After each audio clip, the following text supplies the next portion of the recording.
Hey people, happy Monday. I'm here for my Monday teaching. As you know, I'm here every Monday talking just about some thoughts around food and mindset and how to build sustainable health habits.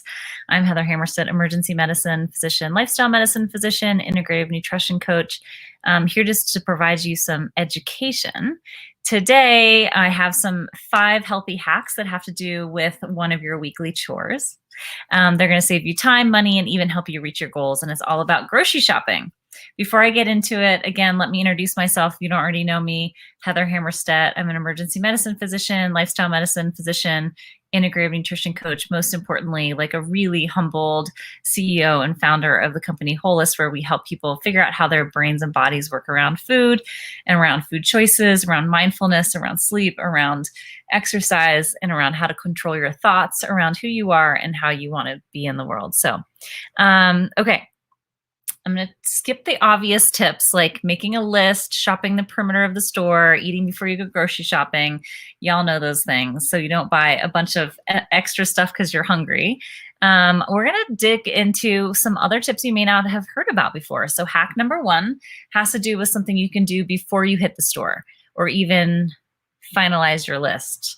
It's opening up your cupboards and your fridge to check and see what you really have on hand and toss anything that's questionable. You already know you're not going to eat it. It's just taking up valuable space. So just get rid of it now. And that really helps you figure out like what it is you really have and what you need. Knowing what you already have is a big part of knowing just what it is that you need to pick up. It helps you be more intentional about your choices at the store, and in the long run, it helps you avoid waste. It can also help you plan your meals. You can actually use what you already have. So if you do a quick inventory of your kitchen before you hit the grocery store, give me a like. Hack number 2, use a smaller cart. Again, it's all about valuable space. This can help you help you think that making impulse purposes is harder because there's less room in the cart, right? It's not true, but it works, believe me. Plus, this helps you keep track of like what you've already bought. So do you see a colorful array of healthy foods, or is your cart packed with boxes and bags? As I say, eat it if it was born or grown, otherwise leave it alone. Hack number 3, remember the food you tossed from your fridge. Did it include any veggies or produce you didn't get around to using before it went bad? When you're shopping for produce, you might actually think you're going to use that giant container of kale, and you probably have great intentions for it, but will you really use it? So this hack is to buy only what you really need versus what you aspire to need. So you always have leftover produce, buy the smaller bag or buy fewer of whatever item it is, or plan to use the above the ground, more friable veggies earlier in the week and the sturdier ones later in the week. Hack number 4, this is about being an informed buyer. Don't look at the end caps of the aisles, just like motor on by them. So that's where the most tempting sales items are located, like the chips and the snack foods and the processed foods. You don't need them. Plus, they probably aren't in line with your fitness and wellness goals. Continuing this hack, when you're shopping the aisles, keep in mind that you're being marketed to every minute you're in the store. The items they want you to buy are in the center of the shelves, right here at your eye level. So you usually find less expensive, often healthier options on the shelves above or below your eye level. And finally, hack number 5, this one might be the most effective way ever to stick to your list, is to pay for your groceries in cash. Who does this? Give me a like or a love if you do. Not your debit card or a check, like just plain old-fashioned cash. Paying with cash automatically sets a limit on how much you can buy because you can only spend the amount you have on hand. So this can help you set priorities for which items you choose.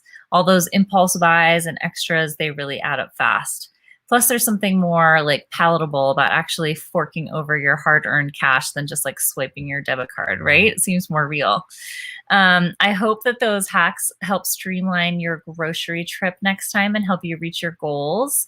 If you're watching live, can you please drop me a live? If you're watching on a replay, watch on a replay so that I know that I'm providing you guys some valuable input.